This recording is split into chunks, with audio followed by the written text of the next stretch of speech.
Welcome everybody, welcome to Code H Book Club. मेरा नाम एकता वैष्णव है और मैं एक इंटीरियर डिजाइन फैकल्टी हूँ and I am a fitness enthusiast. तो मैंने कल भी कहा था, let's start with the game. Okay, छोटी सी गेम है, it is just a 1 minute game and I want कि सब पार्टिसिपेट करें उसमें।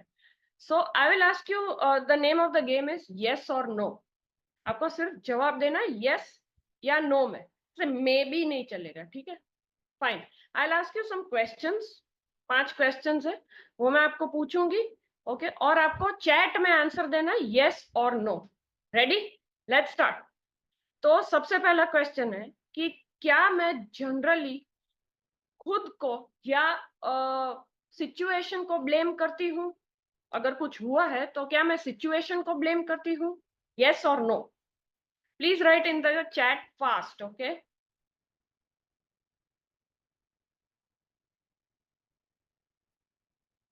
ओके, नेक्स्ट क्वेश्चन इज कि क्या मैं बहुत बार ऐसे स्टेटमेंट देती हूँ कि अरे शायद मैं नहीं कर पाऊँ, मुझे ये करना पड़ रहा है, या ये मेरा फॉल्ट नहीं है? क्या मैं ऐसे स्टेटमेंट्स देती हूँ? यस और no? Fast fast, please be quick. एक ही वर्ड लिखना है। ओके, थर्ड क्वेश्चन इज कि क्या मैं हमेशा ऐसी चीजों के बारे में चिंता करती रहती हूँ जो वैसे मेरे कंट्रोल में ही नहीं है? यस और नो? जैसे ओ बहुत गर्मी है, तो वो हमारे कंट्रोल में नहीं है। नेक्स्ट क्वेश्चन इज कि क्या मैं लोगों के फीडबैक, जैसे मैंने कल कहा था, फीडबैक क्या मैं पॉजिटिवली लेती हूँ?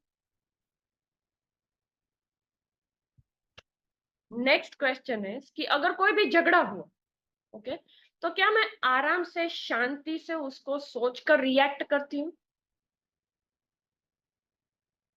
Okay, okay, thank you so much everybody who has participated in the game.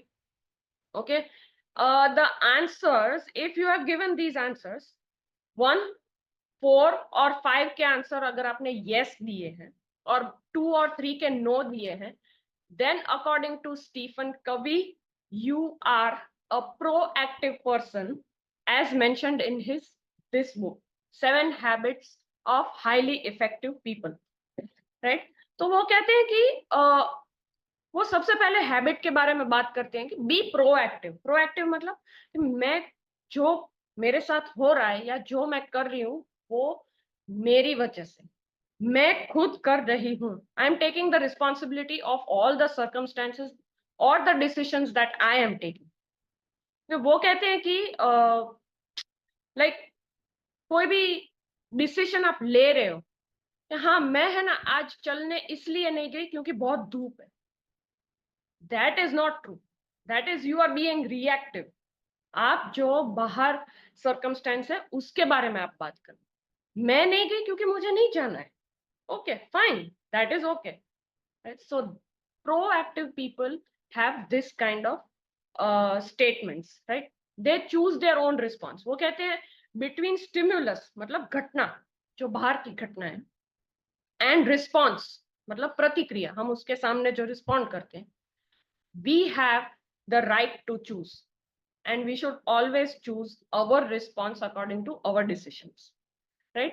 वो कुछ एग्जाम्पल देते हैं, जैसे उन्होंने एक एग्जाम्पल दिया है, स्टोरी कही है उन्होंने, that is about Victor Frankl, जो एक नाजी कॉन्सेंट्रेशन कैंप सर्वाइवर है। नाजी मतलब ये हिटलर जो पार्टी चलाते थे उसके बारे में है। उसमें कॉन्सेंट्रेशन कैंप होता था, बहुत बुरा, it was even worse than any slave working under somebody.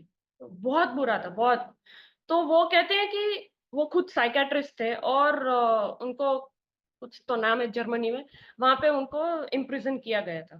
तो वो हमेशा कहते हैं कि आप, आपका कोई खुद का रिस्पॉन्स कोई कंट्रोल नहीं कर पाएगा।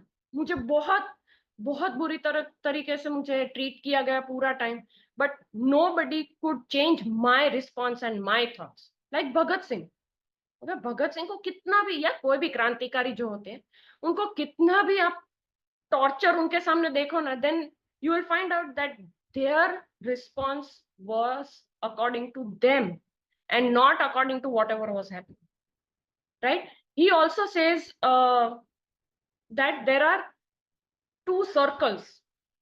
One is circle of influence and one is circle of concern.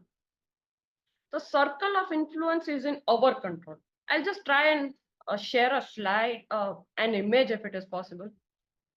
Okay, yeah. So if you see these circles, you will come to know that there is a circle of influence, that is the smallest circle, blue color. Okay, and आसपास का जो है वो है circle of concern. Circle of influence मतलब क्या कि जो हमारे हमारे हाथ में, हमारे थॉट्स, बिहेवियर, एक्शन, रिएक्शन, वो मूड हमारा, वो सब हमारे हाथ में. बाकी का जो है, जैसे वेदर है, वर्ल्ड वॉर है, पता नहीं स्पोर्ट्स मैच है, कुछ भी ऐसा जो कुछ भी है, that is all because of something else and that is not in our control, right?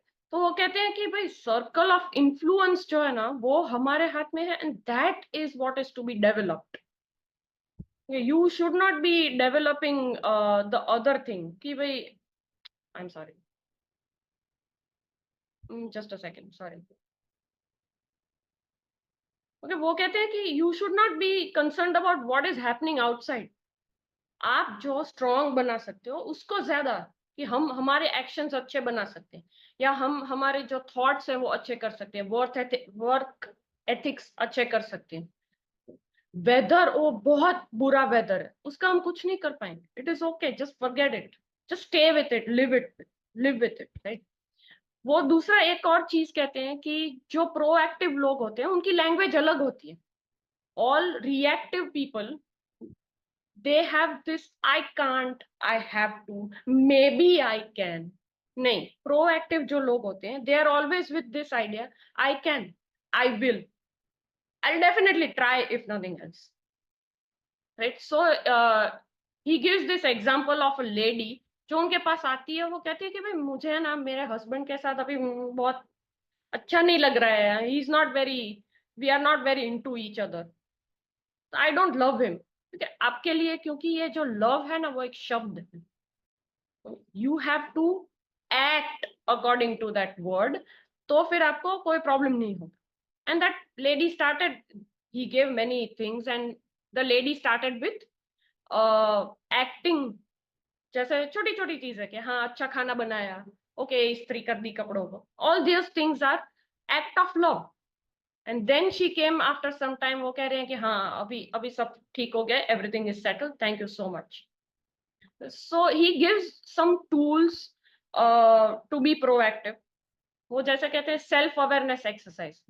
क्या मैंने आज जो कुछ भी किया वो रिएक्टिव था या प्रोएक्टिव था? क्या मैंने आज जो जैसे बात की वो रिएक्टिव थी, प्रोएक्टिव थी? Okay, also he says 30 days proactivity challenge. For this you can obviously read the book in detail. Next habit that he is talking about is begin with end in mind. That is the second habit, right? So whenever you get time, you have to do one thing. You have to suppose कि आज 17 June 2035, and you have to write how am I now. मैं कैसी हूँ? मैं एकदम fit हूँ. I can run marathon today. I'm going for a marathon today. You just have to write that in one single line. अगर आपका गोल या आपका एंड आपके सामने है तो आप रास्ता वही चुनोगे.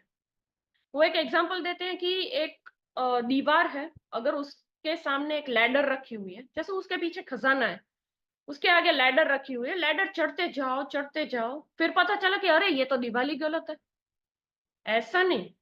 he says this in words that if the ladder is at the wrong wall, okay, then you will always be lost, you will never reach your destination. He says this.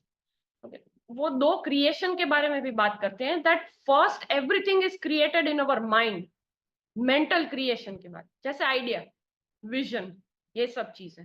और दूसरी बात करते हैं कि फिर फिजिकल चीज actually manifest होती है। उन्होंने एग्जांपल दिया है, कोई आर्किटेक्ट है तो पहले दिमाग में पूरा ड्राइंग बनाते हैं, पूरा घर देखते हैं, बिल्डिंग देखते हैं, फिर वो एक्चुअली ड्राइंग बना के एग्जीक्यूट करते हैं। So that is mental versus physical creations. He says that if you don't make the first creation, अगर आप पहला ही क्रिएशन ठीक नहीं कर रहे हो, you are letting others create it, कोई और आपके लिए क्रिएट करके चला जाएगा, सिंपल।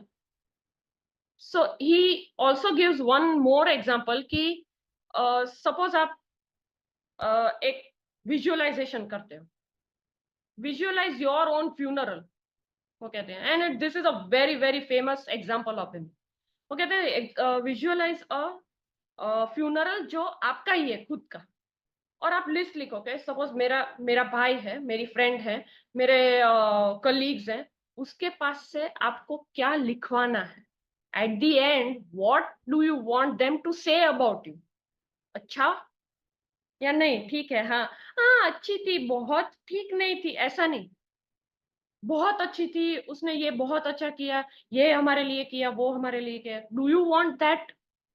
ओके, तो वो कहते हैं कि if you right that you will understand कि हमारी वैल्यू कहाँ पे है, and you will start actually preparing better value system in your life.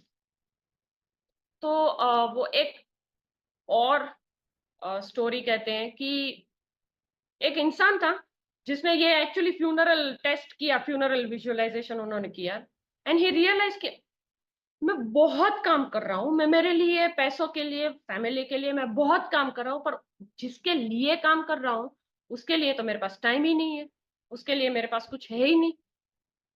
So then he started spending more time, जो हमने कहा था ना पैराडाइम शिफ्ट, कि वो उनका दृष्टिकोण बदल गया इसके बाद, and he started actually staying more with his family, going out sometime, okay, having more frequent dinners with him, and then he realized कि नहीं, now I am at a better success, अभी तक मैंने बहुत सक्सेसफुल था मैं अब तक, पर अभी मैं प्रॉपर सक्सेस की लाइन पे जा रहा हूँ।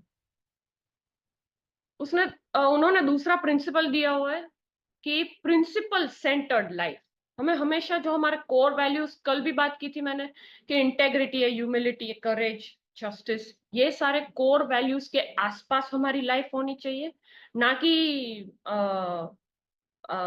वर्क या फैमिली या मनी या उसके आसपास लाइफ नहीं घूमनी चाहिए। Okay, the sun should be our principles and not the factors that are outside us. Then he says that we should always write a personal mission statement कि एकदम मुझे यही करना है, and then you start walking on that road or on that path. अगर आपके long term goals हैं then it becomes easy, like literally goals हैं, then it becomes easy. अगर किसी के कोई शूट कर रहा है, उसको पता ही नहीं है कहाँ शूट करना है, तो वो कैसे करेगा? So he says if you have goals, it will be easy for you to walk on that track, right? And the last thing about in this habit that he says is role versus goal approach, कि आप अपना role check करोगे, हाँ आज मैं एक बेटी हूँ, मेरे गोल कौन से होने चाहिए, अच्छा आज मैं एक टीचर हूँ, मेरे गोल कौन से होने चाहिए, मैं एक प्रिंसिपल हूँ, मेरे गोल कौन से होने चाहिए, and then you will realise कि इनमें से कौन से गोल मैं एक्चुअली खत्म कर रही हूँ। Okay, so we should always be proactive and begin with the end in mind. So with this, I come to an end of the session.